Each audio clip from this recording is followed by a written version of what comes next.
반갑습니다.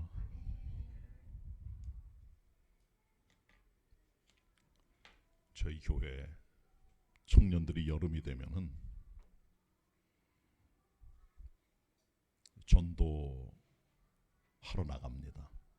코로나 3년 동안 못했거든요. 그래서 이번에 가서 문 좀 닫으면 좋겠다.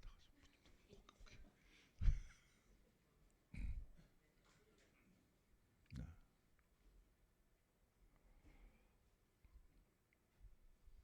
지금 4년 만에 전도하러 나왔는데 이번에 특별히 서울 소남로의 북부 시찰에 김포 강화도 지역에 있는 커가는 교회들을 중심으로 해서 저희가 낮에는 전도하고 저녁에는 전도 부흥 집회를 갖기 위해서 모임을 가졌고요. 또 우리 교회 교역자들, 목회자들이 1년에 한 차례씩 또 여름에 전도를 합니다. 그것도 4년 전에 전라남도 광야에 가서 사역을 했는데 코로나 때문에 못하다가 이번에 4년 만에 부안에 가서 5박 6일 동안 교역자들이 직접 전도하고 이제 돌아왔습니다. 청년들도 똑같이 전도로 나가야 되는데 4년 동안 못하다가 이번에 4년 만에 나왔는데 보통 우리 청년들이 가면은 4박 5일 이렇게 갑니다. 3박 4일이나. 그런데 이번에는 비거주로 해서 주님의 숙교에 오늘 하루 아침부터 와서 우비 입고 전도 열심히 했어요. 비 맞으면서. 비 좀 많이 맞죠 오늘? 네. 서울하고 이 경기 지역에 호우주의보가 내렸습니다. 비가 진짜 많이 오더라고요. 그리고 내일은 옥토교회라고 있어요. 여기는 신양곡이고 저쪽에 저 큰 길 건너가 이쪽 세계로마트 저쪽 편에 있는 그쪽에 세계로마트 하나 또 있죠. 그쪽은 이제 신구양곡이고 그렇게 되는데 내일은 거기 있는 옥토교회라고 또 가서 우리 구양곡 지역을 계속 이쪽에 있는 그 경계선은 넘어가지 않았어요. 거기까지만 해서 요 지역에 전도를 했고 내일은 아침에 또 나와서 구양곡 지역 전도하고 또 집회를 하게 됩니다.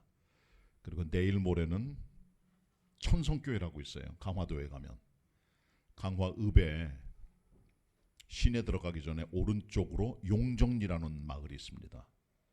거기서 이제 우리가 또 복음을 전하고 저녁에 집회하고 이렇게 해서 3일 동안 청년들이 집회를 하고 전도하게 됩니다. 어제는 교동도, 강화도 교동도 들어가기 전에 하전면이라고 있습니다. 그리고 내가면은 이게 외포리고 외포리에서 성모도 들어가려면 옛날에 거기서 배를 타고 들어갔는데 지금 성모 대교가 생겨서 배 탈 필요 없게 생겼죠. 그래서 그 지역으로 해서 저희가 이제 어제 여전도 회원들이 한 20명 가서 전도를 했고 2주간 동안은 어쨌든 우리가 전도하는 날로 그렇게 정해서 지내고 있습니다.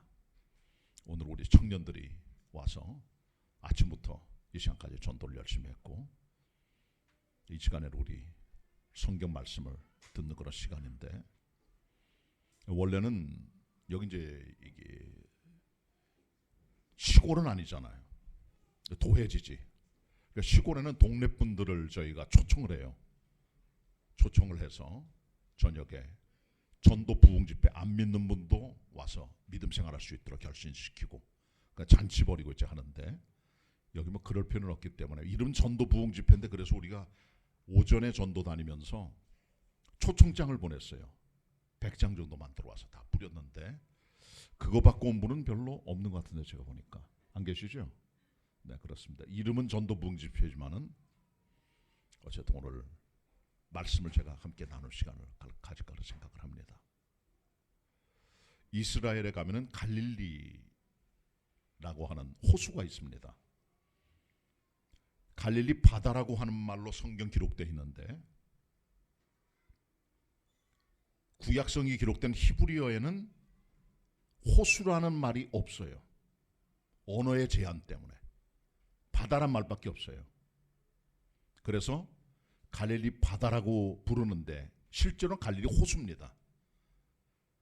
북쪽에서 남쪽까지 길이가 대략 28km 보여요. 그치?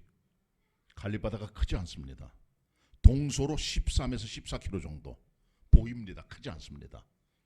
근데 이 작은 갈릴리 호수가 변화무쌍한 곳입니다. 기상 예측이 안 돼요. 작은 호수인데 왜 그럴까요? 이 갈릴리 호수는 북쪽 헬몬산에서 거의 만년설이 덮여 있어요. 거기서 내려오는 찬바람이 있어요. 그리고 지중해에서 불어오는 더운 바람이 만나는 분지 안에 갈릴리 호수가 있습니다. 그래서 항상 거기는 돌풍이 불어요. 언제 풍랑일지 예측할 수가 없습니다. 한 번은 제가 성지순례 갔다가 갈릴리 호수에 배를 탔는데 거기 이제 관광 상품으로 갈릴리 호수를 제가 같이 배 타고 다니는 코스가 있으면 돈을 내야 됩니다. 그걸 탔는데 거기 이제 운전하는 그 선장이 있더라고요. 선장이 모로코 사람입니다.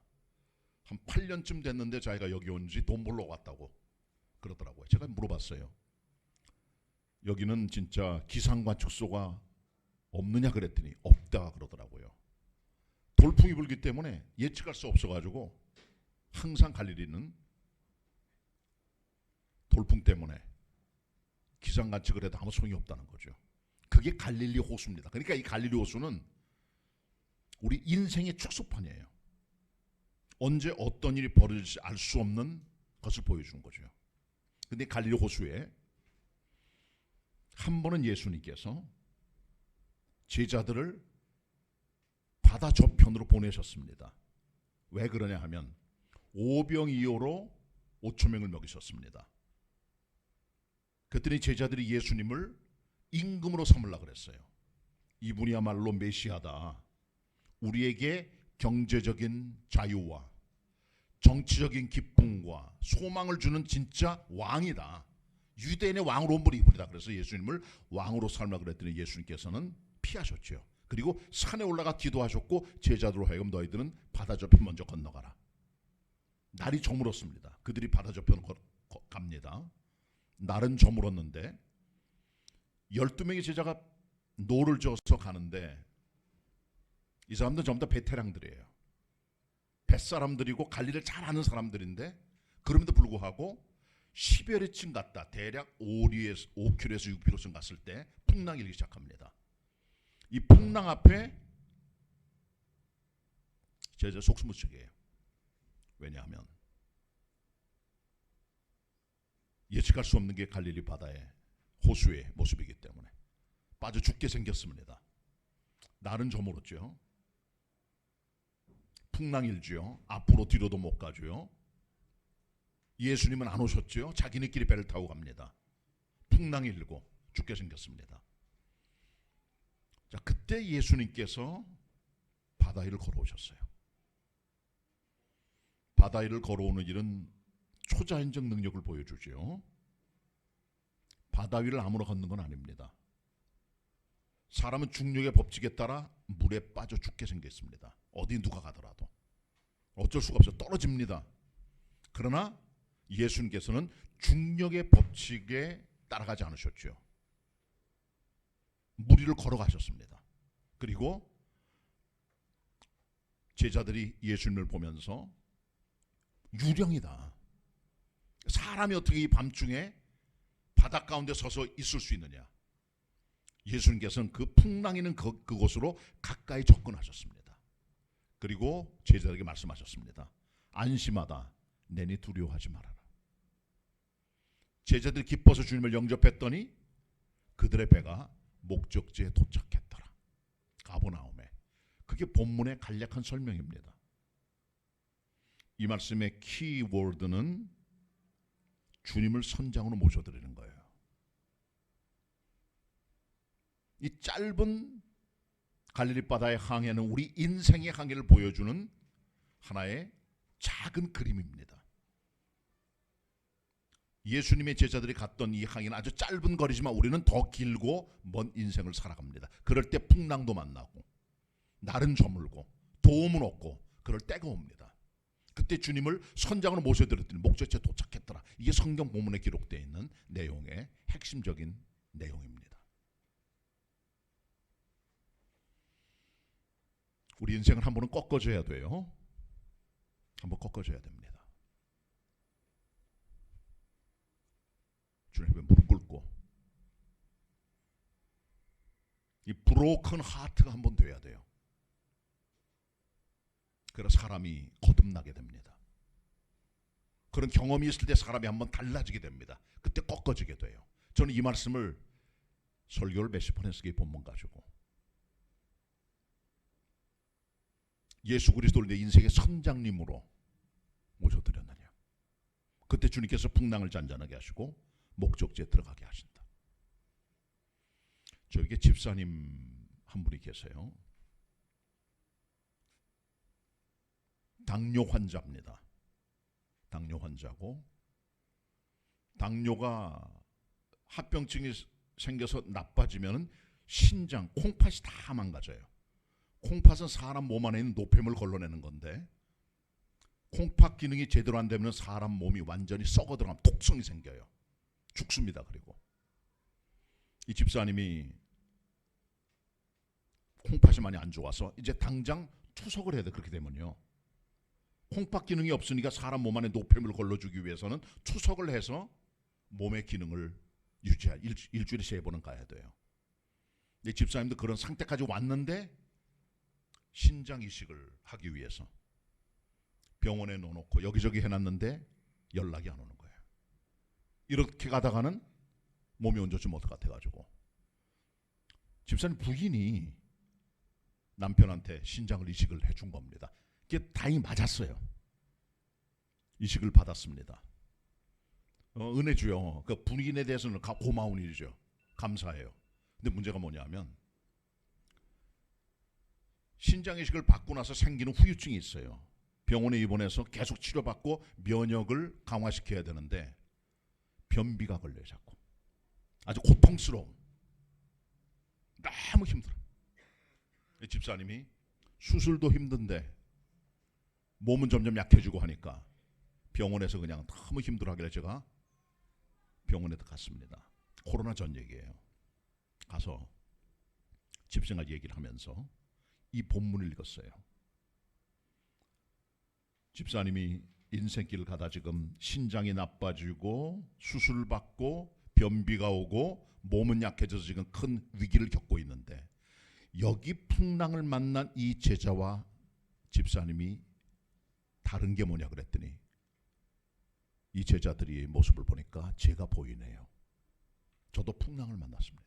너무 힘들고 아프고 고통스럽고 신장 수술도 힘든데 후유증 때문에 너무나 어렵습니다.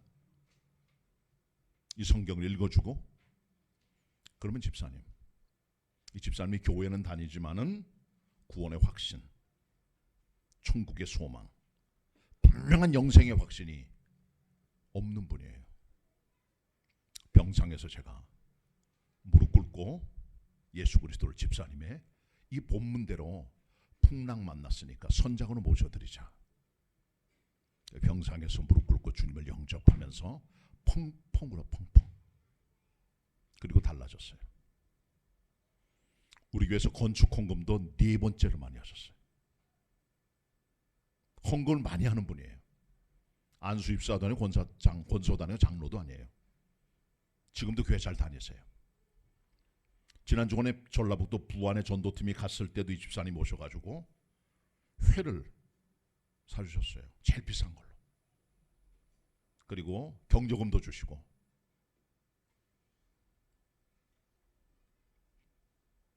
우리 인생을 걸어가다 한번 꺾어지는 자리가 와야 됩니다. 꺾어지는 자리가. 한번 부서져야 돼 인생이. 나이랑 상관없어요. 어떤 분은 70, 80인데 여전히 초등학생이 생각하는 게 믿음이. 왜 그럴까요? 꺾어진 적이 없는 거예요. 근데 어떤 사람은 젊은 시절에 벌써 주님의 꺾어진 게 뭔지 알아요. 아, 내 힘으로 못 사는구나 인생을. 이 도움이 필요하다. 우리 인생은 절대로 우리 힘으로 살 수 없습니다. 빨리 그걸 고백을 하고 살려달라고 그러고 주님을 딱 모셔드릴 때 목적지에 가게 되는 것. 이게 믿음의 핵심이고 키워드입니다.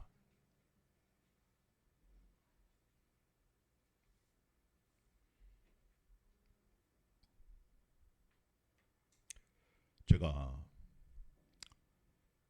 전 좀 신학을 일찍 했습니다. 올해로 목회를 45년 하고 있습니다. 은퇴가 얼마 남진 않았어요. 82년도에 목사 안수를 받고 41년 됐어요. 목사 된 지. 5달 동안 군목 훈련을 받고 육군 중위 달고 군에 입대를 했습니다. 장교 훈련이 사병보다 조금 세요. 사병 훈련은 5주, 6주, 4주 그렇게 되는데 장교 훈련은 조금 셉니다. 어쨌든 장교니까. 장교 계급장을 달고 이제 저 전바에 가면은 27사단이라고 있어요. 화천에. 지금은 없어졌어요. 그 부대가 구호가 뭐냐면 이기자입니다. 여기 보면 이기자라고 써져 있어요. 빨간 바탕 이기자. 경례할 때마다 이기자 이렇게 경례합니다. 부대마다 구호가 다른 거 알고 계시죠? 제일 흔해 빠진 게 뭡니까? 충성. 그 충성하는 부대는 대개 다 약간 그 후방에 있는 부대들, 행정부대, 조금 이제 고생 안 하는 부대들은 거의 다 충성입니다. 근데 그런 데는 군인으로 안 봐요. 진짜 고생하는 사람. 저 군인도 아니야 이놈들은. 충성이란 말하는 부대는 거의 다 이게 좀 뭐라 그럴까? 군대로 따지면 C급 부대예요. 어떤 부대 가면은 백골이라 백골. 백골이 무섭잖아요. 백골. 저기 철원지나 신수리 와수리에 가면은 3사단이라고 있어요. 교회 그 학 부대 마크가 뭐냐 하면 백골이에요. 경례할 때마다 백골 으쌰으쌰하잖아요. 그 저쪽에 어느 부대 가면은 여기다가 여기 오자가 붙어 있어요. 오자 5사단입니다. 오자가 열쇠 비슷하게 생겼죠. 오 경례할 때마다 열쇠. 아 그럼 5사단이구나. 팔자는 뭐처럼 생겼습니까? 오뚜기. 그러니까 8사단은 오뚜기 부대예요. 그래서 이 부대는 경례할 때마다 오뚜기 이렇게 합니다. 강원도 양구에 가면 2사단이라고 있어요. 2사단 군인들은 경례 부칠 때마다 어떻게 하냐면 당백. 당백이 뭘까요? 일당백. 혼자서 100명을 당당한 당백입니다. 그 옆에 백두산 부대라고 있어요. 6.25 때 제일 먼저 북에 올라오고 애를 썼던 그런 부대인데 20사단. 거기는 백두산. 이게 경례합니다. 저희 아들은 6사단이라고 하는 데 가서 군대 생활했어요. 거기 옛날에 있었던 사단장이 김재규입니다. 박 대통령 쏴 죽인 사람이요. 중앙정보부장 했던 사람이죠. 거기는 청성 육각형으로 생긴 별이 있어요. 파란 색깔의 별. 그 청성 부대입니다. 청성 이렇게 합니다. 근데 우리 부대는 이기자 부대예요. 82년에 육군 중위 달고 딱 들어갔는데 옛날에 그 부대 사단장 부인 이름이 이귀자 여사라고 있었대요. 그 이름을 본따 가지고 부대 이름을 이귀자라고 붙여서 경례할 때마다 이기자 그렇게 합니다. 거기 들어갔습니다. 8월 달에 갔는데 조금 있다 9월 10월 되니까 추워지는 거 벌써. 근데 저희 부대는 포병부대입니다. 포병부대는 포를 잘 쏴야 돼요. 적들의 탱크나 적들이 올 때 정확히 포를 쏴가지고 떨어뜨려야 되잖아. 그러면 계산도 잘해야 되고 산에 올라가서 적들이 오거나 망원경을 보고 측지를 해요. 거리 재고. 그걸 다 계산해서 적을 죽이거든요. 근데 저희 부대가 맨날 포를 쏘는 대회가 있어요. 여기저기 있는 포병부대가 모여가지고 맨날 꼴등이에요. 군인들은 뭘 또 쏴야 됩니까? 총을 잘 쏴야 돼. 총을.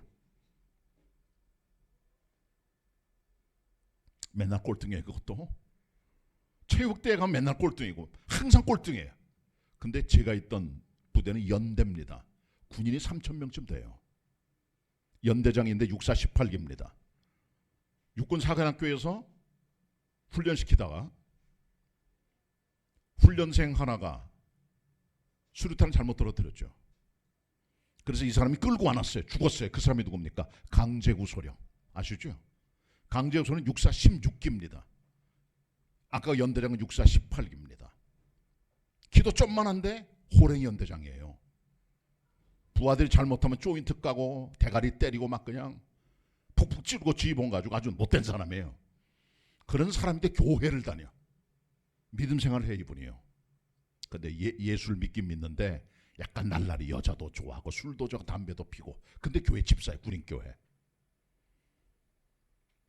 근데 이분이 연대장이 되고 나서 계속 부대는 사고만 터지는 거예요.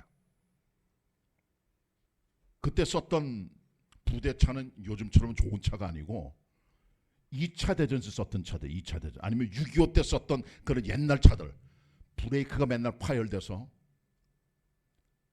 절벽의 수굴로 떨어져 죽고 별 사건이 많습니다. 자살도 하고 군인들이 여자들 고무신 바깥 신었다고 별 사고가 다 나는 거예요. 이 연대장이 그래서 내가 못해 먹겠다. 내가 대대장 때까지는 잘했지만은 내가 연대장 하고 나니까 내 맘대로 안 돼서 생각을 해보니 마음에 작정을 합니다. 에이, 군대 생활 그만두자. 대령이면은 고급주의가 아닙니다. 군대 생활 벌써 20몇 년 한 사람들이기 때문에 고급주의가 아니고 별 다는 게 소원이에요. 대령 달면 고급주의가 아니에요. 독일 노래 중에 지바이네 코라이네 스테드 진트라는 노래가 있어요. 아십니까? 저 별은 너의 별, 저 별은 나의 별, 저 별은 너의 별. 그 노래 아시죠? 그게 대령가예요. 대령들이 그거 부르면서 별 다기를 원하는 거. 근데 이분이 맨날 꼴등하니까 사직서를 썼어요. 사단장은 별 2개예요. 자기 위 상관이죠. 난 군대 생활 못하겠습니다. 사직서를 딱 써놓고 있는데 그 소식을 듣고 쫄병들 있잖아요. 밑에 장교들, 대대장도 중령인데 고위급 장교들의 중령만 해도 전시가 되면 시장급입니다. 전쟁 나면 중령만 달아도 대령급만 해도 도지사급이에요. 그렇습니다. 군인들이 직급이 높아요. 그렇게. 근데 맨날 꼴등하고 하는 게 우리 자존심이 상해가지고 사직서를 썼는데 그 밑에 부하들이 다 몰려있는 거예요. 여기저기. 아침부터 그냥. 연대장 사직서 썼으면은 책임이 있어요. 그 밑에 부하들도. 그들이 똑바로 했으면 사직서 안 썼을 거 아니에요. 이분들이 미안해가지고 연대장님 앞에 할 말이 없는 거예요. 다 바깥에서 그냥 전전긍긍이죠. 왜? 사직서 썼으니까 사는. 자기도 책임이 있는 거예요. 제가 이제 근데 일이 있어서 연대본부에 군인교회는 전방에 쫙 들어가 있어요. 민간인 통제선 북쪽으로. 연대본부는 바깥에 있습니다. 거기 일이 있어 갔는데 웅성웅성거리고 인사참모, 작전참모, 군수참모, 정보참모 다 앉아있고 대대장들 있고 다 거기 있는 거예요. 그 부연대장이 있어요. 부연대장은 중령인데 고참 중령입니다. ROTC 출신이에요. 카톨릭 신자인데. 들어갔더니 부연대장이 저를 맞이하더라고요. 아유, 목사님 빨리 오시라고. 저는 중이지만은 목사니까 그렇게 이제 존칭을 해줘요. 무슨 일 있습니까? 그랬더니 우리 지금 연대장이 사표를 썼다고 그러더라고. 목사님 빨리 어떻게 해보라고. 그거를 뭐 다른 사람이 내가 나보고 무슨 책임지라는 거예요. 그랬더니 이분들이 있다가 그래도 목사님 교회 군인교회 집사 아니냐고 이분이. 그러니까 목사님이 가서 해결 안 하는 거예요. 날 보고. 목사님 교회 교인 아니냐고. 우리는 못하겠다는 거예요. 다들 그냥 떠밀어. 교회 나가는 집사들이 있어요. 그 중에 중령급들. 목사님 어떻게 해결해보라고 날 보고. 연대장이 기분 나빠가지고 그 사직서 써놨는데 그걸 누가 그걸 해결합니까? 그분이 그걸 내면은 밑에 사람도 할 말이 없는데 군대 생활할 때. 제가 들어갔죠. 들어갔더니 호랭이 연대장이 눈물을 흘리고 있는 거예요. 이렇게. 이 호랭이가 눈물을 흘리네. 같이 마주 앉았습니다. 제가 목사니까 그래도 존중해서 목사님 웬일로 이 아침에 제가 좀 볼 일 있어 들어왔는데 보니까 무슨 일이 있습니까? 밖에 막 대대장들 앉아있고 참모들 앉아있는데 대체 뭡니까? 그랬더니 제가 사표를 썼습니다. 그러더라고. 보여줘요. 허연 걸. 사직서. 왜 쓰였어요? 그랬더니 목사님 우리가 사고 나잖아요. 사고도 몇 번 터졌고 군인들도 자살하고 맨날 꼴등이고 제가 군대 생활 못하겠습니다. 사직서를 낸다는 것은 군대 생활을 그만두겠다는 거고 그것은 자기 목표를 다 끝내겠다는 군인으로서는 마지막 선택이에요. 그게 자살 같은 거예요. 사실은. 그럼 본인이 그래요. 내가 진실하지 못한 것 같아요. 제가 잘못 살은 것 같아요. 제가 그랬죠.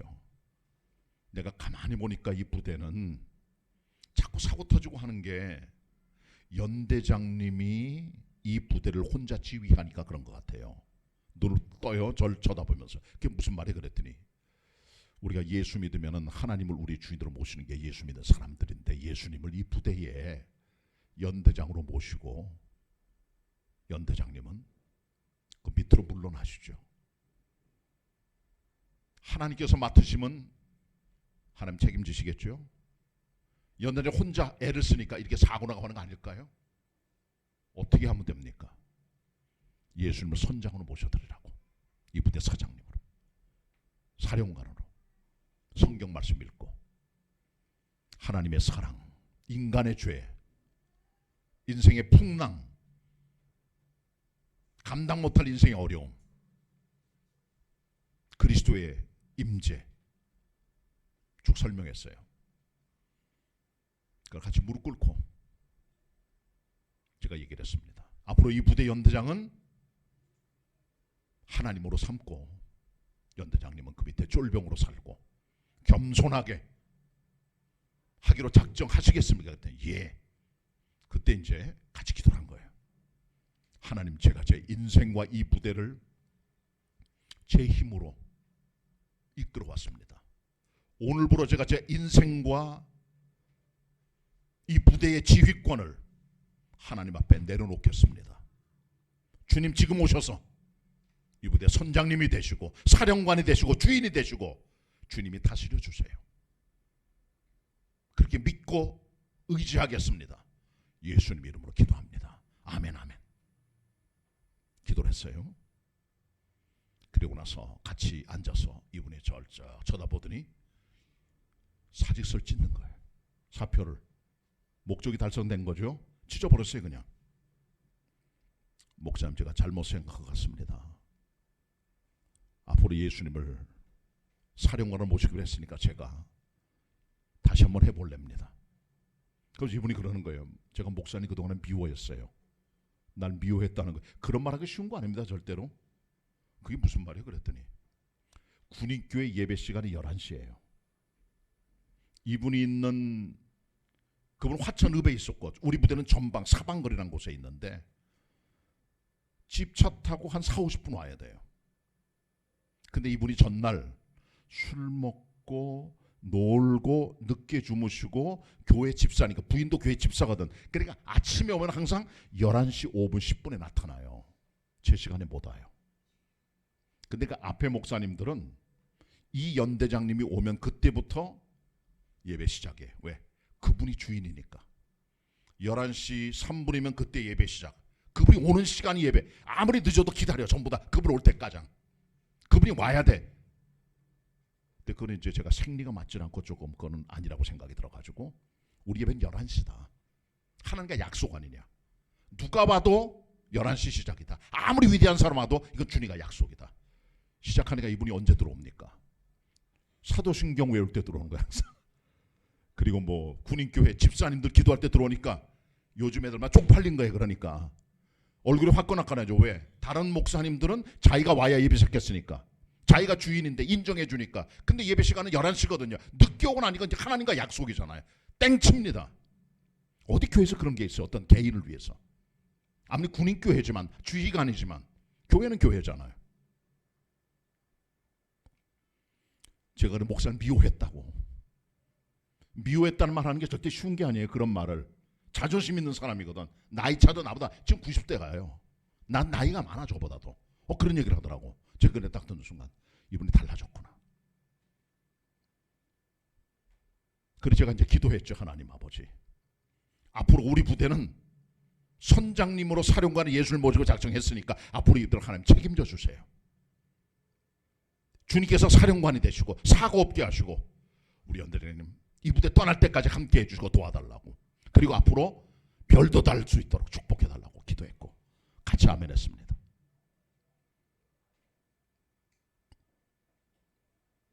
대령이 별이 되면 40가지가 돼. 40가지. 별하고 대령은 차이가 많아요. 뭐가 달라질까요? 딱 가장 기본적으로 화장실이 생겨. 대령까지 화장실이 없어요. 자기 방에, 지휘관 방에. 근데 원스타가 되면은 자기 방에 화장실 달 수가 있어요. 지금은 아마 대령도 많이 달아요. 근데 옛날엔 법이 그랬습니다. 그리고 전속 부관이 생겨요. 별 달면. 중이 하나가 쫄쫄 쫓아다니면서 노트에다 적어. 우리 사단장, 연도장 사단장 스케줄 다 잡아가 다니면서 쫓아다니는 전속 부관이 생기고, 전속 헬기가 생겨요. 연락하면 헬기가 날아와서 자기가 타고 다닐 수 있어요. 얼마나 멋져요. 집차 앞에도 별판이 딱 붙어요. 별 하나, 별 둘, 별 셋. 빨간 바탕에. 야, 그거 할만하잖아요. 별판 단 차가 쫙 나갈 때 기분이 좋습니다. 그리고 이 사람이 부대 출근하면 그 오피스 사무실 위에다가 이 사람이 출근했다고 별이 붙어요. 위에다가 깃발이 날려. 별 붙어있는 깃발이. 퇴근하면 그것도 내리고. 할만한 거예요. 그러니까.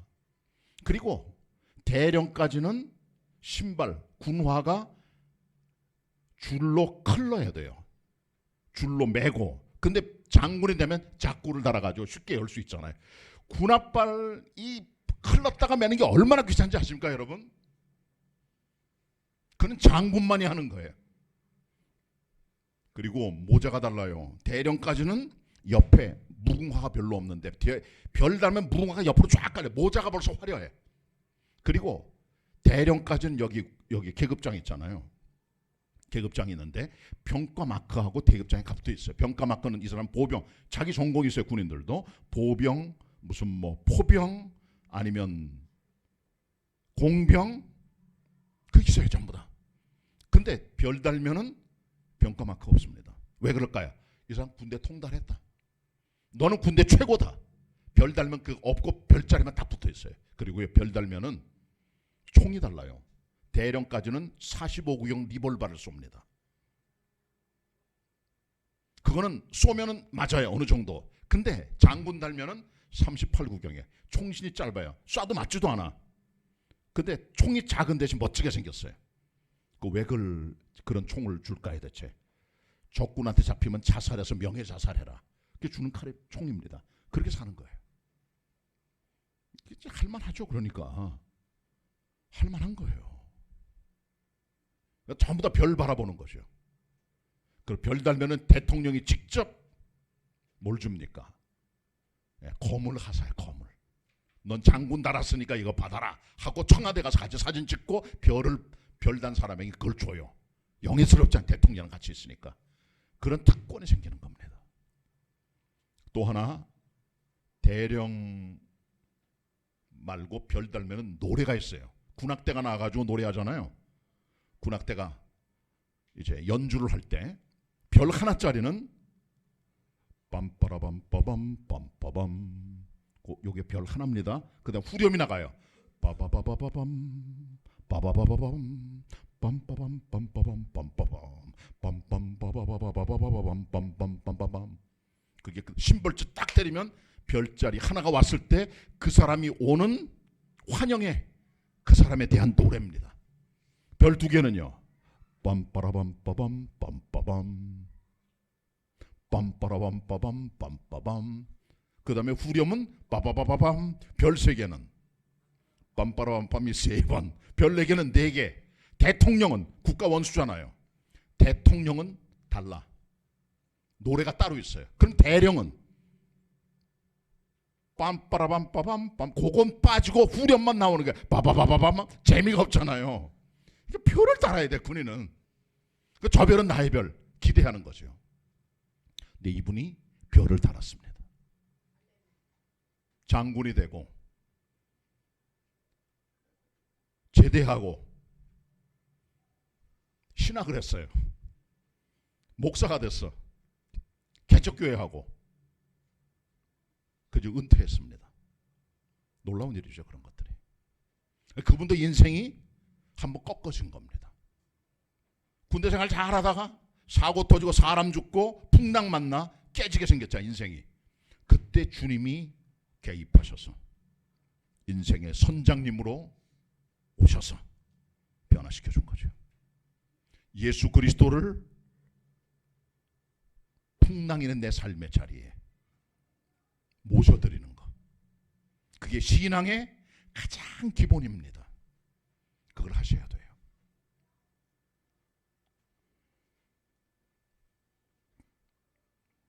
지금 세계 제일 부자가 누굴까요? 일론 머스크, 테슬라 회장일까요? 누구예요? 요즘 좀 왔다 갔다 해. 멕시코에 있는 어떤 그 통신업체 사장이 제일 부자였다가 한때는 빌 게이츠가 제일 큰 부자였어요. 마이크로소프트. 그 사람이 갖고 있던 재산이 100조입니다. 우리나라 2건 2조 해봐 14조밖에 안 돼. 갖고 있는 돈이 100조예요. 100조. 일론 머스크는 더 많이 벌었어요. 근데 자꾸 바뀝니다. 순위가. 근데 어떤 분이 조사를 했어요. 그럼 역사상에 가장 부자가 누구냐? 누구였을까요? 존 디 락펠러. 록펠러란 분이죠. 1800년대 미국의 석유 왕입니다. 석유로 큰 부자가 됐어요. 엄청난 부자가 됐어요. 어떤 분이 환산해서 말하기를 빌 게이츠가 제일 부자일 때 그분보다 5배 부자였다는 거예요. 경제 가치를 뒤집어서 환산해서 과거를 소급해 보니까 최고의 부자입니다. 그 사람이. 이 사람은 믿는 어머니 밑에서 훈련을 많이 받았어요. 11조 훈련 받고 주일 성수 예배 훈련 받고 했는데 이 사람이 젊은 시절에 갑질을 많이 했어요. 정유회사 하면서 젊은 사람들 데려다가 일을 시켜놓고 봉급 제대로 안 주고 고통스럽게 하면서 돈을 많이 벌었지만 많이 죽었습니다. 그래서 나중에 루즈벨트 대통령이 이런 얘기를 했어요. 락카펠러에 대해서. 저 사람은 예수 믿고 거듭나도 천국은 못 갈 사람이다. 그 정도로 젊었을 때 악질적인 인물이었습니다. 근데 부자가 됐어요. 이상하게. 이 나쁜 놈들이 부자가 되더라고 보면. 33살의 백만장자, 43살에 세계 최대의 단일 회사가 있어요. 스탠다드 오일이라고. 거기 회장이 됐어요. 그리고 53살의 빌리오네이어, 세계 최초의 억만장자가 됩니다. 다 이뤘잖아. 이제 모든 걸 꿈을 다 이뤘어요. 어느 날 병이 생겼습니다. 이분이. 눈썹이 빠지고 눈썹이 다 빠져나가요. 머리털이 빠지고 몸무게 절반을 줄고 엘로페시어라고 하는 피부병이에요. 그때는 치료법이 없었어요. 1800년대.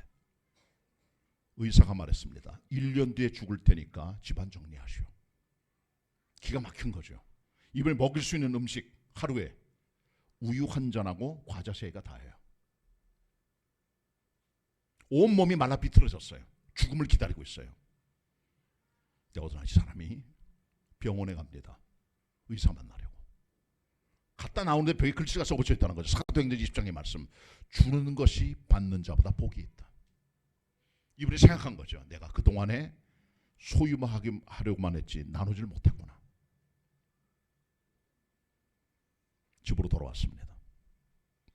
사형 선고를 받고 몸무게는 줄고 하나님께 엎드렸어요.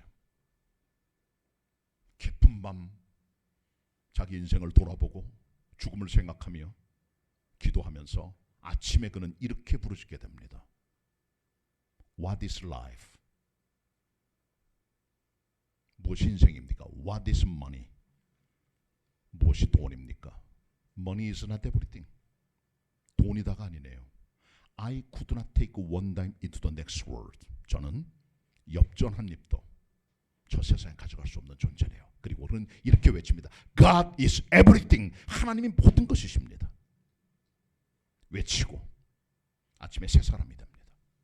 새로운 락카펠러가 된 거죠. 그걸 하나님께 서약합니다. 하나님, 저를 찾아오는 어떤 사람도 빈손으로 돌려보내지 않겠습니다. 이분을 찾는 모든 사람들에게 사랑의 손길을 베풀었대요. 죽을 때까지. 교회를 5,000개를 졌습니다. 교회 5,000개. 그중에 제일 멋진 예배당, 이분이 지은 예배당이 멋진 예배당이 리버사이드 처치입니다. 뉴욕의 맨하탄에 있어요. 관광 코스입니다. 그리고 또 하나가 있어요. 시카고에 락카펠러 메모리얼 채플이라고 해서 록펠러 기념교회가 있어요. 기념 채플. 멋집니다. 가봤습니다. 그게 대표적인 건물이고요. 그런 걸 5,000개를 졌어요. 여기 우리 사랑하는 주님의 숫교회 성도들이 속해 있는 교단은 대한민국 장도의 통합측입니다. 통합측 교회가 몇 개나 될까요 대체? 아시겠어요? 몇 개나 될까요? 주님의 숫교회 포함해가지고 9,500개쯤 됩니다. 락카펠라는 5,000개를 줬어요. 자기가 럭셔리한 예배당을. 유니버시티 종합대학을 18개, 칼리지 단과대학을 12개를 줬습니다. 거기서 나온 노벨상 수상자가 88명쯤 된대요.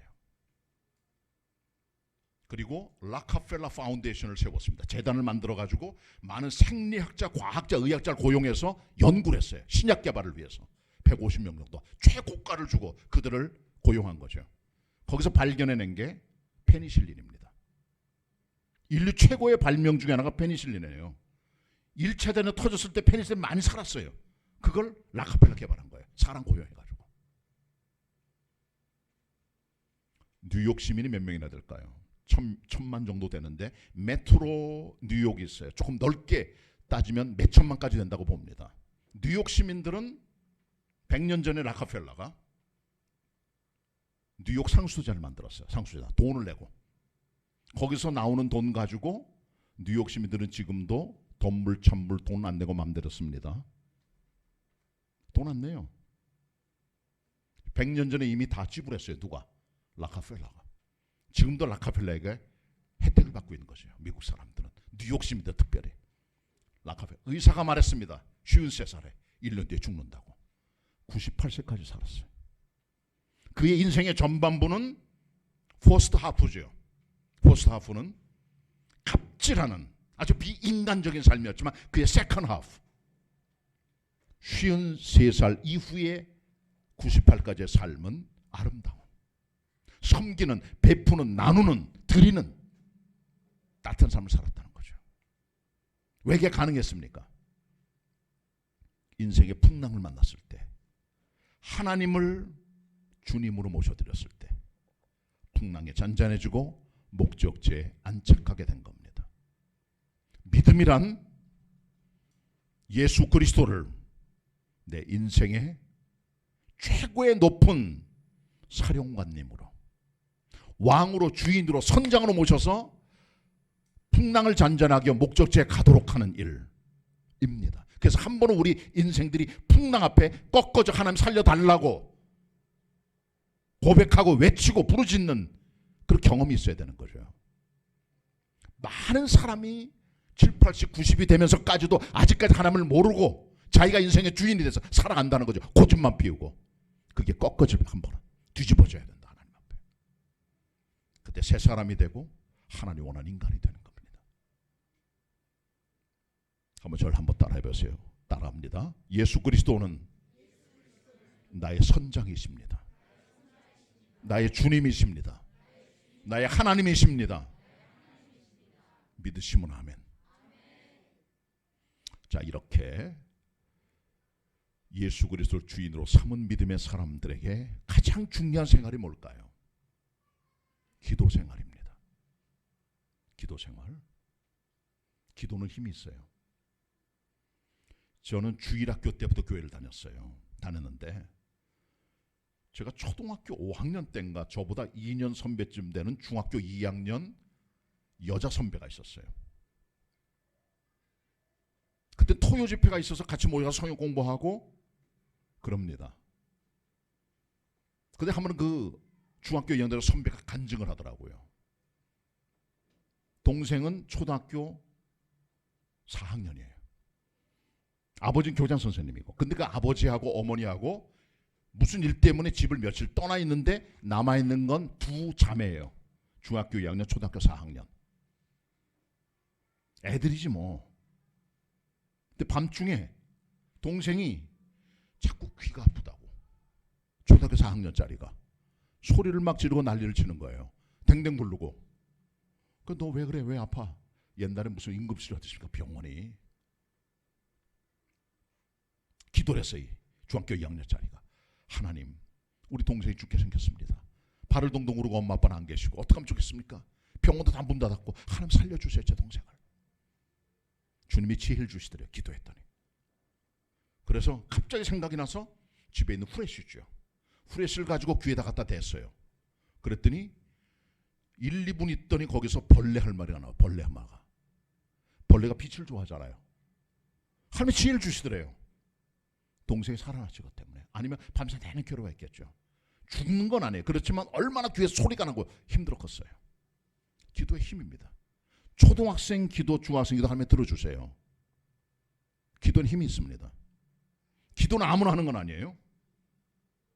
기도는 하나님의 아들, 딸들이 하는 겁니다.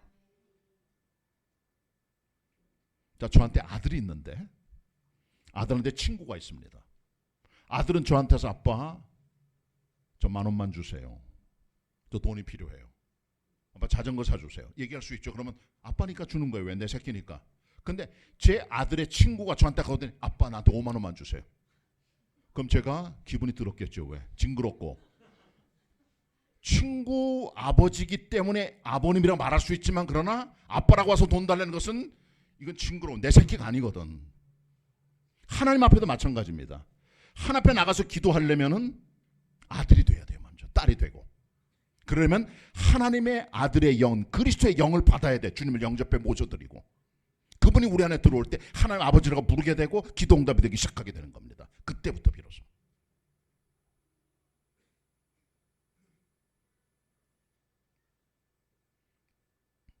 이어령 씨 아시죠? 돌아갔어요.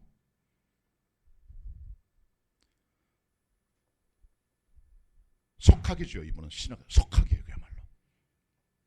이대 명예교수도 지내고 문공부 장관도 지내고 일본 통이고 공부를 정말 많이 한 사람이에요.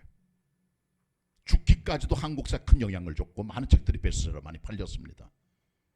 근데 이분이 무신론자였어요. 이분이 쓴 글 중 다 유명한 게 뭐냐면 무신론자의 기도라는 글이 있습니다. 자기 무신론자에 다 대놓고 다니면서 난 하나님 안 믿어. 신은 없어. 그런 사람이거든요. 근데 이 딸이 예수를 믿어요. 그 사람의 남편이 김한길입니다. 국회의원.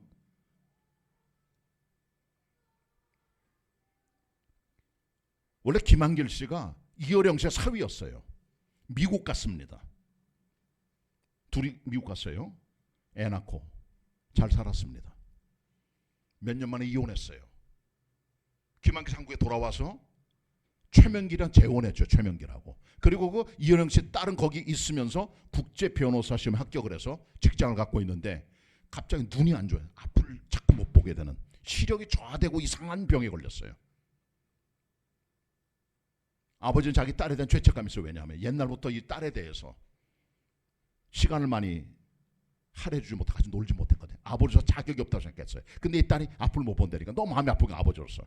그래서 이 딸은 미국 본토에서 날라오고 본토 가기가 너무나 머니까 아버지 이어령 씨하고 같이 하와이에서 만나기로 했어요. 하와이는 중간쯤 있잖아요. 그러니까 딸은 미국에서 하와이로, 이분은 서울에서 하와이로 가서 만나게 됐습니다. 딸 만나기 전에 이분이 딸이 시력을 상실하게 생겼으니까 어느 하와이에 있는 조그만 예배당에 들어가서 하나님하고 딜을 벌입니다. 딜을. 신이시여, 신이 계신다면 제 딸을 고쳐주시옵소서. 그럼 제가 당신이 살아계심을 믿겠나이다. 오 신이시여. 예수 이름도 없어요. 하나님하고 흥정을 한 거예요. 그러니까 내 딸이 났어요.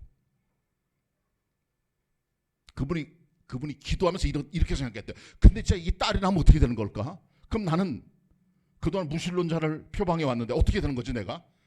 겁이 나더라는 거예요. 이분이. 왜? 자존심으로 사는 게 학자잖아요. 사회적인 품격도 있고. 딸이 나버린 거예요. 진짜. 약속이잖아요. 그래서 교회를 나가게 된. 그러니까 세례받고 신앙인이 됐죠. 그래서 그분이 쓴 책이 뭐냐면 지성에서 영성이라는 책입니다. 인간은 지성이라고 하는 자기 삶의 바운다리가 있습니다. 그것으로부터 하나님의 세계, 영적 세계로 들어가려면 문턱이 있어요. 그걸 넘어가야 되는 거죠. 그 문턱을 넘어가야 하나님 아버지가 되시고 기도 응답이 되는 겁니다. 인격적으로 주님과 나와 교통이 되면서. 그러니까 먼저 하나님이 내 아버지가 되셔야 돼요. 그때부터 기도가 되는 겁니다.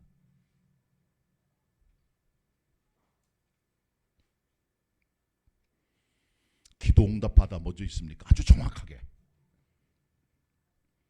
인생을 살면서 한 번도 기도 응답 받아본 것도 없다. 그러면 하나님의 자녀가 아니라고 스스로 의심해 봐야 돼요. 아들, 딸들은 응답 받습니다. 제가 아는 장로님 한 분은 기도를 많이 하는 분인데 조그만 제조업체 사장님이에요. 30명 되는 조그만 업체 사장인데 큰 회사는 아니에요. 근데 이 사장하면은 제일 힘든 게 뭔지 아십니까? 봉급날이 너무 빨리 돌아와. 직원들은 다 봉급받으라고 하는데 봉급날이 빨리, 봉급을 줘야 되는데 이 시간이 더 빨리 돌아오는 거죠. 직원들은 봉급날 빨리 안 돌아오고. 여기 딜레마가 있는 겁니다. 근데 봉급은 뭐로 줍니까? 옛날엔 다 어음 끊어줬어요. 봉급이 아니라 돈 같은 거 받을 때, 미수금 있을 때 어음 많이 받았거든요. 봉급은 어음으로 줄 수 없잖아요. 현금을 줘야지. 봉급 전날 현금이 없어요. 이 장로님이 한 번은. 그때는 뭘 한 줄 아십니까? 이분이 새벽 기도 나가서 하나님 앞에 기도 자세가 달라요. 보통 때는 와이셔츠 넥타이 입고 아버지시여 하면서 거룩하게 하면, 그때 나갈 때는 뭐 그런 거 필요 없어. 하나님 아버지, 그게 아니라 아빠 나 힘들어요. 아빠 좀 도와줘요. 나 힘들어요. 근데 직방으로 역사 안 났거든. 현금이 돌아오고 직원들 돈 봉급 주고, 그게 수십 번의 기도응답이 있다는 거죠. 한두 번이 아니에요. 사장하는 사람들이 다 힘들게 뭐냐, 직원들 봉급 주는 겁니다. 특별히 중소기업 하는 분들은 봉급을 줘야 돼. 빨리빨리 돌아와야 돼. 근데 직원들은 날이 안 돌아와. 왜? 돈 다 써버렸으니까. 그렇게 위기를 넘겼다는 거죠. 하나님은 우리의 아빠가 되신다. 아빠. 아주 친밀한 아버지가 되신다는 거죠. 전라남도 해안에 가면, 해남 땅끝 마을이죠. 그 바닷가에 촌부부, 진짜 가난하게 살고 있는 촌부부의 아들이 있었어요. 주일학교 잘 다녔어요. 부부는 집사고, 바지락해서 작은 텃밭 일궈서 먹고 사는데, 아들이 고등학교 졸업하면서 대학 갈 돈이 없는 겁니다. 학사금이 없어요. 이 아들이 방법이 없잖아요. 어떻게 했을까요? 편지를 씁니다. 누구한테? 하나님한테. 아버지 아빠, 아버지 엄마는 도움 줄 수가 없고 아는 사람도 없고, 하나님 전상서 편지를 썼어요. 그 밑에다가는 하나님 아버지, 저는 주일학교 다니는 전남 해남에 있는 조그만 바닷가에 있는 아무개회 고등학생입니다. 저를 알고 계시지요? 저 대학 가고 싶은데 도와줄 사람이 없는데 하나님만이 도와주십니다. 제게 좋은 응답을 주세요. 예수님 이름으로 기도합니다. 아멘. 그리고 우체통에 넣었어요. 그 편지가 어디로 갔을까요? 우체통에 있는 편지를 수거해서 집배원이 해남 읍 우체국에 가져가서 분류를 하잖아요. 분류를 해야 돼. 이거 서울로 갈 거, 이건 어디로 가, 다 분류하고 하는데 보니까 하나만 주소가 불명이야. 하나님 전상서. 누구한테 갑니까? 하나님한테 어때? 하나님 안 보이시는데 누구한테 가 그러면? 그래서 이것을 가지고 집배원이 우체국장한테 가. 우체국장한테 드리면서, 우체국장님 이거 편지 보시고 했더니 보니까 이게 황당하면서도 특별하네. 이게 야 하나님 정상인데, 야 너무나 마음이 아프다. 나도 이거 어떻게 하면 좋을까? 그래서 이 우체국장이 생각하기를, 그러면 하나님하고 제일 가까운 분이 누굴까? 목사님이다. 그래서 해남읍에 있는 제일 큰 교회를 간 거예요.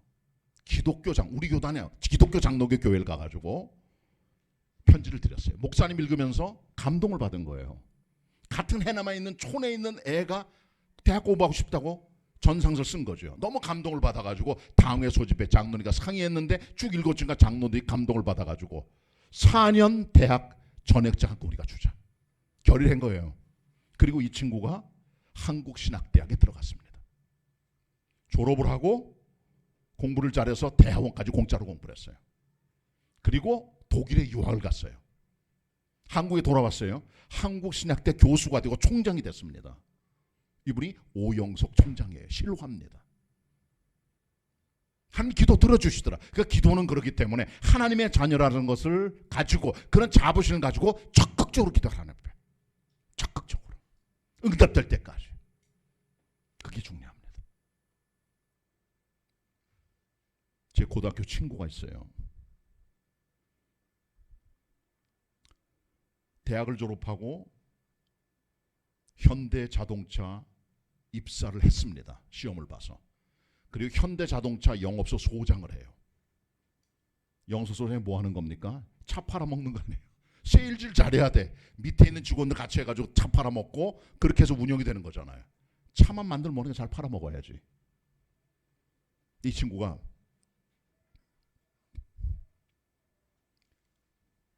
강서구 염창동이라고 있어요.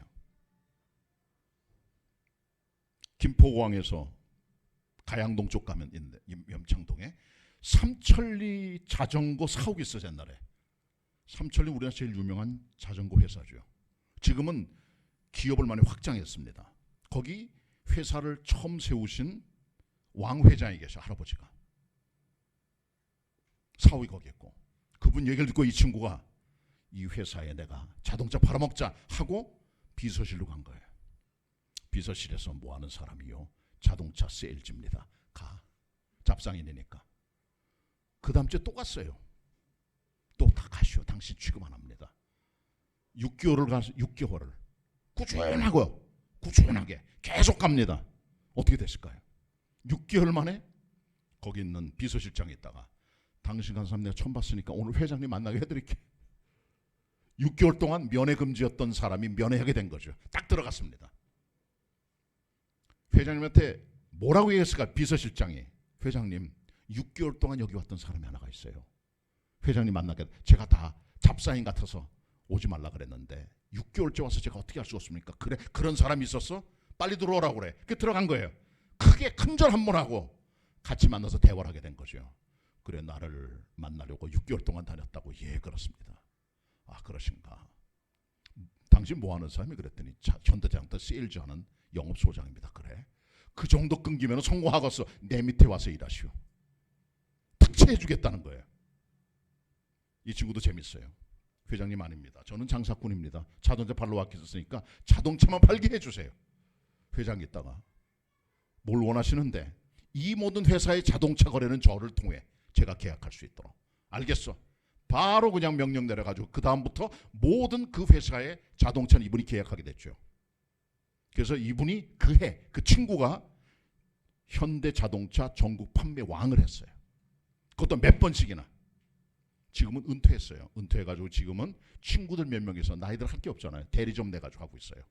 현대뿐 아니라 기아차 같은 거 해가지고 남영동 쪽에 하고 있는데 제가 타고 있는 차도 그 친구가 계약해 제가 타고 다닙니다. 끈기가 좀 끈기. 인내가 중요해요.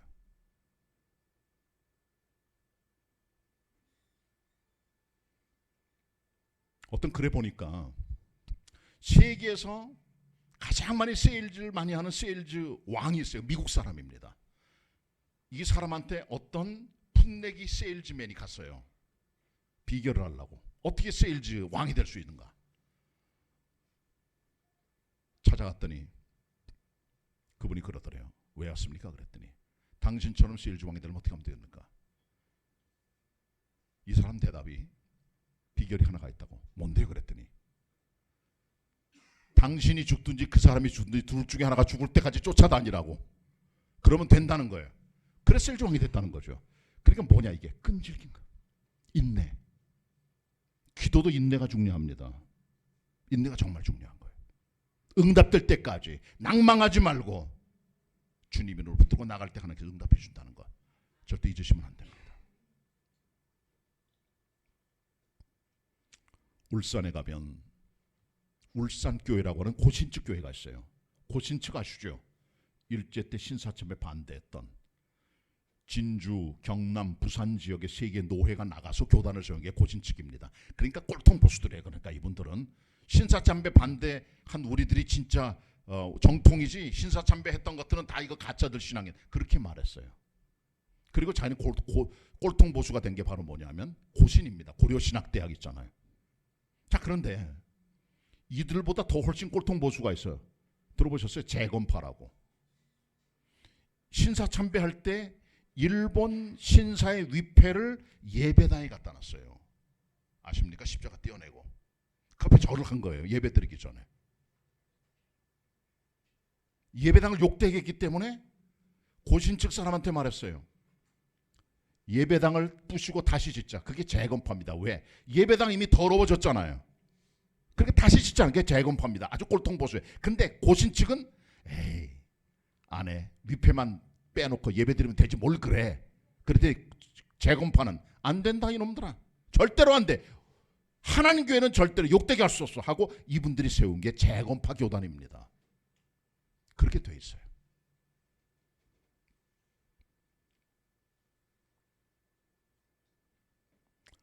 근데 고신교단이 굉장히 그런 꼴통 보수들이 많이 있는데 울산에 울산교회랑은 제법 고증돼서 큰 교회가 있어요. 한 40년쯤 전에 2,000명이 모였으니까 큰 교회예요. 근데 제가 그 목사님 여러 번 찾아가서 군인들 도와달라고 요청도 하고 그랬는데 그 목사님 보면 이렇게 키도 쬐만하고 설교도 잘해 달병가도 아니에요. 교인들이 모일 이유가 없는데 이상하게 교인들이 꼭 모여드는 거예요. 그래서 제가 옆에 있는 고신직 다른 목사한테 물어봤어요. 그 목사님이 이제 아까 말한 교회 목사님 박두웅 목사님인데 거기 정군도 목사라는 분이 가가지고 강해 설교하는 분인데 목회하다 은퇴했죠. 그 전임자를 말하는 겁니다. 그 박두웅 목사님 목회가 내가 보니까 별로 실력도 없는 것 같아. 어떻게 교인들이 모여 그랬더니 그 고신직 목사님 대답이 그 엄마 때문이다. 그게 무슨 말이야 그랬더니 경상도 두메산교로 박두웅 목사 엄마가 계시는데 기도 용사예요. 바닥이 옛날에 마루 판장이에요. 거기서 기도하는데 하도 아들을 부산에 보낸 거예요. 고려신학교 목사들하고 날마다 기도하는데 하도 많이 울어가지고 마루가 파였어요. 썩었어. 눈물이 떨어져서 수십 년 때문에 기도한 거예요. 그 아들이 체격도 왜소하고 실력인 사람 아니에요.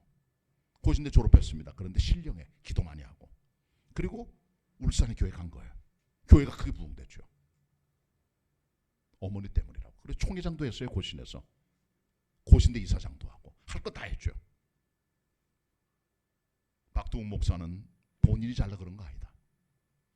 엄마 때문이라고. 꾸준한 끊임없는 엄마의 기도가 그 아들 만들어냈다는 거죠. 이 기도의 힘입니다. 조지 밀러라고 있습니다. 들어보셨습니까? 조지 밀러? 기도로 5만 응답받은. 원래 이 사람은 독일 사람이에요. 소년원에도 많이 갔습니다. 형사적인 범죄를 짓고 죄도 많이 져가지고. 그러다가 영국 가서 목사가 됐어요. 고아원을 짓고 아이들을 처음에는 10몇 명 시작했다가 나중에는 3,000명 가까이 애들 먹여 살렸어요. 기도로만 수십 년 동안을. 후원 편지 안 보냈습니다. 후원 편지 많이 날라와 여기저기서 도와달라고. 근데 이분은 절대로 그런 거 안 합니다. 그렇게 하면서 했죠. 고아원을. 근데 이분이 평생 기도했습니다. 믿지 않는 친구하고 친구 아들들 5사람이 하나님께 돌아올 수 있도록 간절히 기도했어요. 하나님. 그들의 구원을 위해서. 비가 오거나 눈이 오거나 육지에 있거나 여행 다닐 때나 나는 무조건이 5사람에서 기도하겠다. 저희들 구원받을 수 있도록. 기도한 지 6개월 만에 하나가 돌아왔어요. 5명 중에 몇 명 남았습니까? 4사람 남았죠. 계속 기도합니다. 5년 만에 하나가 또 돌아왔어요. 5년도 기도 대단한 거죠. 몇 명 남았습니까? 3사람. 계속 기도합니다. 12년 만에 하나가 또 돌아왔어요. 몇 명 남았죠? 2. 20년 기도해도 나머지 2놈이 안 돌아와. 30년에도 안 돌아와. 40년에도 안 돌아와. 50년 동안 기도를 한 거예요. 나머지 2사람 놓고. 한 사람은 6개월, 그 다음은 5년, 그 다음은 12년. 안 돌아와요. 40년, 50년 기도해도. 목사님이 죽기 전에 95세 죽었어요. 조지 밀러가. 죽기 전에 강대상 올라갔습니다. 마지막 설교를 했어요. 거기서. 그때 한 녀석이 돌아온 거예요. 그리고 목사님 돌아가셨어. 몇 사람 남았습니까? 한 사람. 목사님 장례식장에서 사람들이 이렇게 왜 얘기했다 그럽니다. 여기 조지 밀러. 하나님을 가장 귀찮게 했던 사람이 죽었다. 5만 번 기도 응답 받았으면 얼마나 하나님 귀찮겠어요. 애들도 부모님을 귀찮게 한 애들이 있어요. 이거 달라 저거 달라 저거 달라 이거 달라. 이분은 때렸어. 하나님 앞에 5만 번 응답 받았으니까 얼마나 하나님 귀찮으시겠어. 번거롭고. 그렇지 않겠어요? 하나님을 가장 귀찮게 했던 사람 여기 죽었다. 그래서 그분이 누가 말하기를 하나님 앞에 나갈 때는 뻔뻔스러움이 필요하다. 뻔뻔스러운 용기. 뻔뻔스럽게 하나님 앞에는 용기를 가지고 기도해라. 응답될 때까지. 낙심하지 말고. 안 돌아왔어요. 한 사람 죽을 때까지. 죽고 나서 2년 뒤에 돌아왔습니다. 기도는 주님 손에 살아있기 때문에. 우리가 기도하는 것들은 주님 손에 다 있어요. 금대접에 담아 하나님께 올려드려요. 계시록 5장 8장. 기도의 힘입니다. 기도하시려면 인내하셔야 돼요. 응답될 줄 믿고 확신을 가지고 끈질기게 적극적으로 구하라 주실 것이요, 찾으라 찾을 것이요, 부르짖으라 내가 응답하겠다. 하나님의 자녀들은 기도에 특권이 있다는 여러분 사실 기억하시고, 기도를 통해 하나님의 살아계심을 경험하는 것, 거기 기쁨이 넘치고 하나님께 영광이 되고 우리 삶에 풍요로운 은혜가 다가오게 되는 겁니다. 이게 기도의 능력입니다. 따라하세요. 부르짖으라 내가 응답하리라. 구하라 주실 것이요, 찾으라 찾을 것이요, 문을 두드리라 열릴 것이니라. 한 말씀 더 드리고 마무리할까 생각합니다. 저는 옛날에 폐결핵을 알았어요. 3년 동안 고등학교 다닐 때 각혈도 하고 약 먹고 하루 먹는 약에는 50알쯤 돼. 50알. 돈이 없어서 소화제 같이 먹어야 돼. 소화제 없으니까 그거 먹어가지고 위가 많이 상했어요. 젊었을 때. 피 흘리고 피 토하고 막 그랬거든요. 근데 결핵 환자들이 가는 병원이 있어요. 어딘지 아십니까? 서울시립병원이라고, 서대문에. 지금 없어졌어요. 거기 교회가 있어요. 군인 그 병원 교회, 베데스다 교회라고. 거기 목사님 한 분이 계세요. 지금 돌아가셨어요. 병원에 갔는데 박정희 대통령 때인데 뭐 결핵 환자는 많이 있지만은 치료할 방법이 없는 거예요. 병원에 들어왔는데 치료방은 제일 중요한 게 약만 가지고 안 됩니다. 잘 먹어야 돼요. 결핵의 병명은 튜베르클로시스, TB라 그러는데 그 병의 별명이 컨섬션이에요. 소모하다, 소모병. 잘 먹어야 돼. 개고기도 먹고 소고기도 먹고. 근데 거기 있는 사람이 뭐 먹을 수가 있습니까? 근데 겨울이 됐습니다. 환자들이 신발이 없는 거예요. 3,000명 정도 되는데 수용 인원이 꽉 차가지고 바깥에 텐트 치고 자요. 추운 겨울에. 신발이 없으면 얼마나 죽겠어요 사람들이. 그래서 이 목사님이 하나님께 기도하는데 성경이 보인 거예요. 구하라 주실 것이요, 찾으라 찾으라 문을 두드리라 할 것이니라. 구하라 찾으라 문을 두드리라. 내가 구하기만 했지 찾진 않았구나. 그리고 이 말씀을 딱 보면서 이 목사님이 무조건 찾으려고 나간 거예요. 서대문에서 어디로? 광화문으로. 가깝잖아요. 광화문 나갔더니 찾았어요.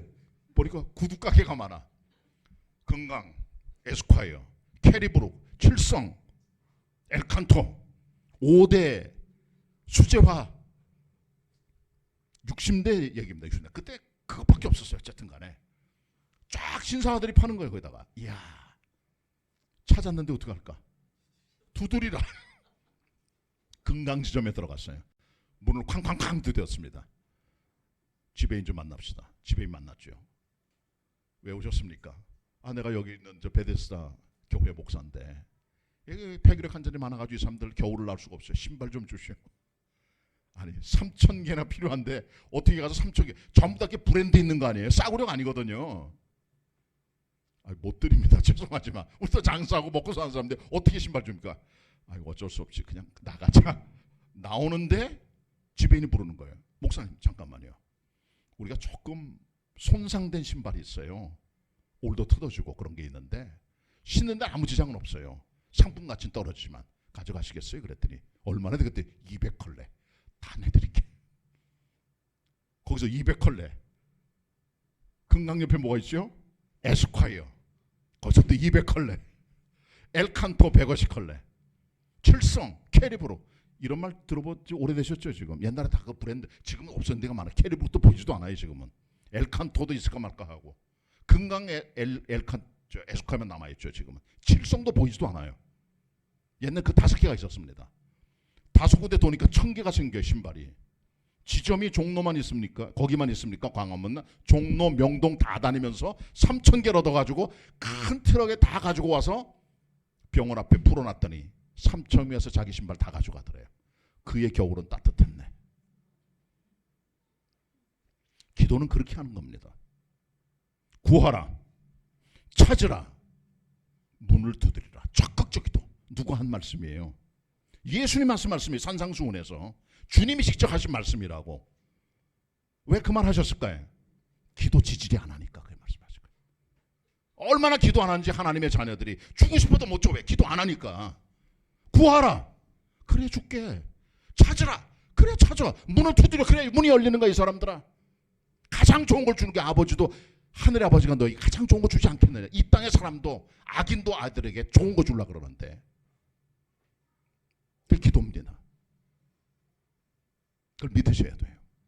그리고 목사님이 기도 일화가 또 하나가 있어요. 한 목사님이란 분인데 돌아가셨습니다. 전도사 때 신부관을 만나려고 기도를 많이 했어요. 아는 친구가 여자 한 분을 소개해서 커피숍 나가서 만나게 됐는데 목사님 마음에 안 드는 거예요. 이게 내 타입이 아니야, 요즘 말로. 그래서 어떻게 됐을까요? 애프터 신청을 안 했어요. 그 몇 달이 흘러갔어요. 다른 사람이 좋은 신부감이 있다고 그래가지고 또 만나러 갔더니 같은 여자가 나온 거예요. 두 사람은 서로 몰라. 소개해 준 사람은. 아, 이 사람 내 타입 아닌데. 아니다. 애프터 신청하는 거 그냥 끝났습니다. 또 몇 달이 흘러갔어요. 아는 사람이 이 목사님한테 여자를 소개해 준 거예요. 근데 같은 여자가 또 나온 거예요. 세 사람은 서로 모르는데 같은 여자가 3번 만난 거예요. 3번. 그 정도였으면 하나 차려야지. 에이, 내 타입 아니다. 또 안 만났어요. 그래서 좀 흘러갔는데 또 누가 소개해 주는 거, 어떤 여자를 나가서 만나봤더니 같은 여자예요. 이건 내 타입 아닌데. 그러고 결국은 안 만났어요. 그 다음에. 그리고 이제 다 잊고, 아이고 나는 총각으로 살려나 보다 기도하고 있는데 어느 날 아는 분이 정말 이번에 좋은 여자야, 내가 한번 소개해 줄게. 만나러 나갔는데 또 같은 여자가 나온 거예요. 그 5사람은 다 몰라. 자기네끼리 서로 모르는데 한 여자를 5사람이 지명해서 만나라고 한 거죠. 선을 보게 한 거예요. 그래서 어떻게 됐을까요? 이 목사님, 이건 하나님의 뜻이다. 결혼해서 3월에 같이 사시다가 목사님 먼저 천국 가셨습니다. 기도는 그런 겁니다. 기도는 그런 겁니다. 제가 좀 한 말씀만 더 드리고 기도응답한 게 굉장히 많은데 한 말씀 더 드리면 좋을 것 같은데.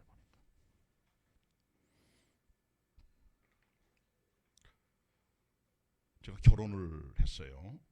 친구들보다 조금 늦게 했습니다. 군목된 지 6년 차에 결혼했어요. 목사님 6년 차에 결혼했는데 총각으로 있다가 군대에 있다가 집사람을 만났는데 나이 차이가 7살이에요. 처음 만났는데 저 7살은 상상 못해. 세대가 다르잖아. 벌써 생각하는 게 달라. 야, 이거는 아니다. 처음 만났는데 사람은 괜찮은데 7년 차가 나니까 야, 이건 아닌 것 같은데. 그래서 생각을 했어요. 기도했죠. 하나님, 7년 차가 문제가 될까요? 7년 차 알려주십시오. 진짜 맞는지 안 맞는지. 그리고 어느 날 그렇게 기도해놓고 집사람 처음 만나고 나서 결정해야 돼. 이제 영국 속담이 이런 말이 있어요. 2번 만나면 책임져야 된다고. 책임 안 지죠. 요즘은 첫 번째는 괜찮, 두 번째는 책임을 져야 된다는 거예요. 그만큼 신중하게 만나라는 거죠. 심심풀이 땅콩풀이로 만나지 말고 진짜 책임을 져야. 만나려면 놀라고 만나는 게 아니죠. 근데 그 말을 듣고 아, 이번에 2번째 만나면 이건 내가 코 깨는 건데 어떡하지 이거. 그 책을 읽었는데 양은순 씨가 쓴 책이 있어요. 그분이 가정사역자입니다. 알고 계십니까?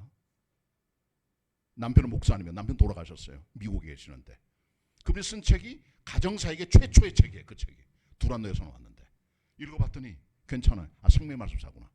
읽었는데 맨 끝에 이런 게 나와요. 나와 지금 남편과의 나이 차이는 7살이다.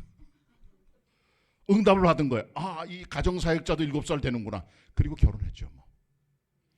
그리고 나서 보니까 주변에 10년 차도 있고 뭐 많더라고. 보니까 난 전혀 몰라서 난 그 3, 4년 괜찮은데 7년 차는 세대가 달라. 대화가 더 언어가 달라. 처음에 좀 힘들었어요.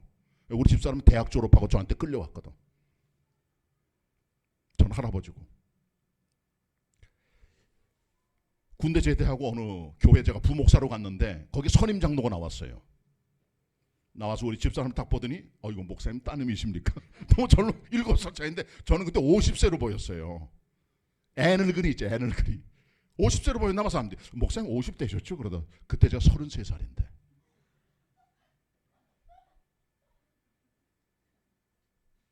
그랬더니 그 장로님이 그러더라고. 그럼 동생이십니까? 그러더라고. 우리 부인인 것도 모르고. 이거 참 그렇게 됐습니다. 자, 근데 결혼 그렇게 이제 데이트를 했는데 저희 어머니가 저희 집사람을 반대를 했어요.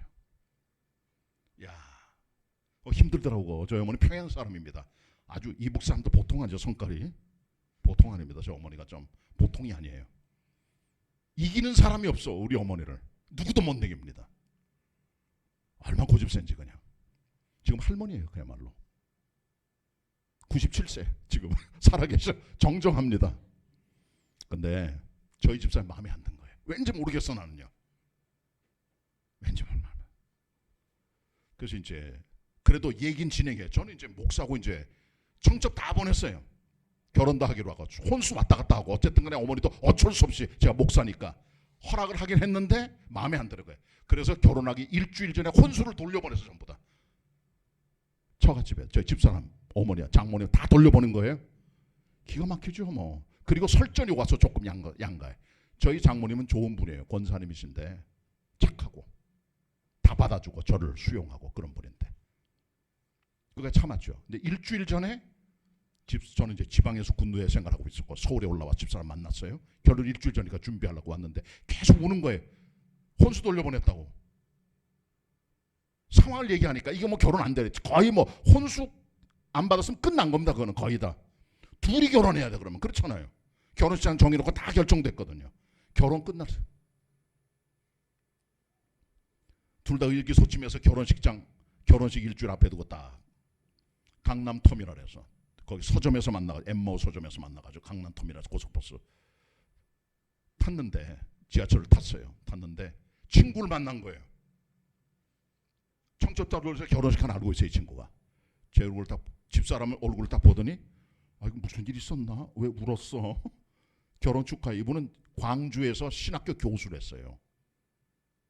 미국 유학 갔다 와서 지하철에서 만난 겁니다. 결혼 축하한다 그러면서 우리 집사람 눈물 흘리는 거 딱 보더니 아이고 이거 결혼 뭐가 문제 있나 생각해 간다 봐요. 설명을 했어요. 제가 간략하게 지하철 타고 가면서 설명을 했더니 얘기를 딱 듣더니 날 보고 에이 나보다는 쉽구만. 그게 무슨 말이야 그랬더니 자기는 난리가 났었대. 결혼할 때 우리 집은 게임이 안 돼. 두 사람 사이는. 어떤 일이 발생했을까요? 둘이 딱 만났습니다. 시집에 인사를 갔어요. 근데 처음부터 마음에 안 드는 거예요. 시부모가. 그 말을 들은 여자 쪽에서 열을 받은 거죠. 우리 딸이 뭐가 어때서? 양가에서 막 전화하고 난리가 나고 싸움질하고 막 그냥 완전히 결혼이 완다 깨져버렸어. 부모님들은 다 끝났어요 이제. 그럼 어떻게 됐어요? 내가 물어봤어요. 어떻게 됐어요? 그랬더니 결혼했지 뭘. 어떻게? 둘이 결혼했다는 거예요. 광주 시골에 있는 어느 촌에 가가지고 친구 전도사가 주례해서 직장 동료 몇 사람에서 열 몇 명이면서 결혼했다. 아주 작은 결혼식 했다는 거죠. 그 다음에 어떻게 되냐? 그 다음에 중요하잖아요. 그 다음에 뭘? 행복하지 뭐. 뭐가 어떻게 행복한데? 그랬더니 그분 대답이 애를 낳고 나니까 부모들이 달라지라는 거예요. 손다 손녀가 나왔다는. 둘이 나왔는데 두 사람은 너무 상처를 받아가지고 두 부부가 우리 보지 말자. 영원히. 양쪽 부모님들. 누가 달았습니까? 할아버지 할머니가 몸이 단 거예요. 왜? 손자 손녀가 나왔거든. 지금 이분이 또 장남이야. 야 이거 뭐 미치겠는 거야. 양쪽 부모님들은 손자 손녀 보고 싶은데 말도 못 꺼내고 이쪽에서는 거드름 피웠죠. 왜? 죄를 졌잖아요. 아무리 반대해도 그 정도 갔으면 허락을 했어야지. 양가 때문에 두 사람 결혼 깨질 건데 두 사람 결혼한 거예요. 어쨌든 간에. 그래서 나중에 결국은 못 이기는 차고 양가 찾아갔더니 다 사랑받고 행복하게 살고 교류하고 화해하고 잘못했다고 말하고 그 다음에 이분이 호남신대 총장까지 했어요. 그리고 은퇴했습니다. 지금 우리보다 연배가 조금 높아요. 우리보다 힘든 결혼식을 그 사람이 했다는 것을 누구도 몰라. 우리 동기가 80명입니다. 신학대학원. 지금은 300명쯤 되는데 누구도 몰라요. 어떻게 알겠어요? 얘기를 안 하는데 처음 나한테 얘기를 꺼낸대. 자기 결혼 그렇게 힘들게 한 거를. 100만 분의 1도 안 돼. 그 사람 만날 시간이. 지하철에서 내려서 터미널에 집사람 데리고 지하철 딱 탔는데 그 사람 바로 앞에 만난 거죠. 그럼 확률이 얼마나 됩니까? 가장 힘든 때 하나님께서 그 친구를 보내주신 거예요. 그리고 이렇게 내가 힘들겠다. 너 걱정하지 마라. 하나님 도와줘. 둘이 결혼해 그냥. 그러더라고. 그때 여자가 더 힘들게 그럴 때는. 우리 집사람은 이제 포기 상태였거든요. 그때 힘을 냈어요. 그리고 토요일날 결혼했습니다. 어머니 오셨습니다. 결혼식 잘했고 행복하게. 잘 살고 있습니다. 우리 어머니 그 성깔 대단한 분들 평양 사람이에요. 평양 사람 보통 아닙니다. 근데 지금 이제 할머니가 되셔가지고 마음도 편안해지시고 너그러워지고 집사람도 잘 받아주고. 그래도 잘못됐단 말 안 해 지금도. 네, 기도의 힘입니다. 기도가 좀 들어주시더라고. 그렇게 하나하나 차곡차곡 주님의 인도를 받아가면서 결혼, 직장 모든 게 다 마찬가지예요. 하나님의 인도가 특별한 게 있습니다. 지금 몇 시지? 9시 좀 넘었구나. 이제 한 말씀 더 드리고. 저희 장모님이 계시는데 30대에 남편이 죽었어요. 딸만 대신에 우리 집사람이 중학생 그때 줄줄이 네 사람 배운 것도 없고 아는 것도 없고 그냥 주부였잖아요. 어떻게 애들을 키웁니까? 넷이나 되는데. 있는 거는 남편이하고 집 한 채 그냥 하나. 아주 작은 아파트 18평짜리 잠실에 있는 거. 그게 다예요. 어머니가 기도하고 딸들 같이 모여서 기도하는데 지혜를 주시더래요. 어머니가 애들을 좋아해요. 저 장모님이. 애들을 크게 사랑해요. 그래서 베이비시터를 하신 거예요. 자기 집에서. 서로 너무 애를 사랑해 주니까 서로 애를 맡기는 거예요. 여기다가. 그래서 넷을 키웠어요. 애기 키우면서. 딸 넷을 키워서 우리 집사람이 큰딸이잖아. 둘째 딸은 가정이 힘들었지만 그러나 공부를 잘 안 해. 그래서 고등학교만 졸업했어요. 그리고 나서 직장 들어가려니까 뭐 고등학교 졸업해서 못 들어가요. 아는 사람 직장에 들어가기 위해서 주산, 부기, 타자 뭐 이런 거 해가지고 어쨌든 간에 직장 들어갔는데 몇 년 있다 보니까 조금 힘들어. 작은 회사. 그래서 큰 데 가려고 국제건설이라고 있습니다. 거기 냈어요. 이력서 들어온 게 200-300장 정도가 돼요. 다 대졸자들이 많아. 고졸자 몇 사람 안 돼요. 되겠습니까? 200몇 대 1인데. 근데 저희 처제가 된 거예요. 어떻게 됐을까? 그 기적입니다. 이력서를 냈어요. 몇백 장이 들어왔어요. 인사과 직원이 한 사람 뽑는데 몇백 장 들어왔으니까 다 넘겨보지 않았겠어요, 이력서를. 근데 몇 장 넘기니까 귀찮아. 왜? 몇백 장을 어떻게 다 봐? 다 걔가 가가 간대. 경상도 말로. 가가 가요. 그렇잖아요, 뭐. 그다 아이고 이거 어떡하지 하고 있는데 옆에 과에 있는 사람이 왔어요. 친구가 와서 이렇게 딱 보더니 지금 뭐해? 그랬더니 지금 새로운 직원 들어오는데 직원 뽑고 있어. 한 사람 뽑는데 이거 어떻게 이력서가 몇백 장이네. 어디 한번 봐도 돼? 그랬더니 쓱 보는데 저희 처제 이력서를 본 거예요. 저희 장모님이 기도 용사입니다. 눈물의 사람이에요. 새벽 기도하면 맨날 우는 게 임권사요. 2시간씩 울고 와요, 새벽마다. 남편 죽었지, 애들은 줄줄이 내시지. 둘째 딸은 직장 못 들어가고 있지. 계속 눈물 흘리는 분이에요. 저도 힘들 때 장모님께 기도 요청해요. 그럼 바로 직방이에요. 왜? 눈물 앞에 하나님 약하시거든. 하나님께서 눈물 앞에 약하세요. 딱 봤어요. 이력서를 딱 보는데 저희 처제 이력서를 본 거예요. 그때 보니까 본 적이 있어요. 본 적 있죠. 본 적이 뭐냐면 경상북도 상주시 성동동 43번지. 근데 그 직원이 보니까 자기랑 번지가 똑같은 거예요. 본 적이 똑같아 자기하고. 이게 뭐지? 이 사람 나랑 본 적이 똑같아. 친척인가 봐 아마. 그렇게 해서 이 사람 뽑아. 이 사람아. 수백 장인데 네가 뭘 어떻게 알겠어. 이 사람 뽑아. 보니까 나하고 본 적이 똑같구만. 뽑아. 그래가지고 뽑혔어. 다 끝나고 나서 인사하러 갔어요. 인사과 직원한테 저희 처제가 가서 아이고 감사합니다. 저를 뽑아주셔. 그랬더니 내가 뽑은 게 아니라 옆에 있는 사람이 뽑았다고. 그 사람한테 인사하러 갔더니 그 사람이 서로 통성명으로서 얘기하다 보니까 경상북도 상주시 성동동 43번지. 번지는 똑같은데 서로 모르는 사람이. 왜 뭐냐? 그냥 같은 번지에 여러 집들이 살잖아요. 서로 모르는데 그걸 보고 찍은 거죠. 왜? 수백 장을 다 다 보지 않고 쓱 보는데 저희 처제 걸 본 거죠. 그렇게 들어갔어요. 그게 은혜지. 저는 믿습니다. 장모님 기도라고. 그게 눈물의 기도의 힘이에요. 하나님의 자녀들 기도에 특권이 있다는 것 절대 잊어버리면 안 됩니다. 제일 중요한 거 하나님을 예수 그리스도를 선장님으로, 두 번째는 그분께 기도하는 거. 두 개 꼭 마음에 간직하시고 저를 따라해 주세요. 예수 그리스도는 나의 선장이십니다. 기도하면 응답받습니다. 믿음으로 승리하는 성도들 다 되시길 바랍니다. 기도하겠습니다.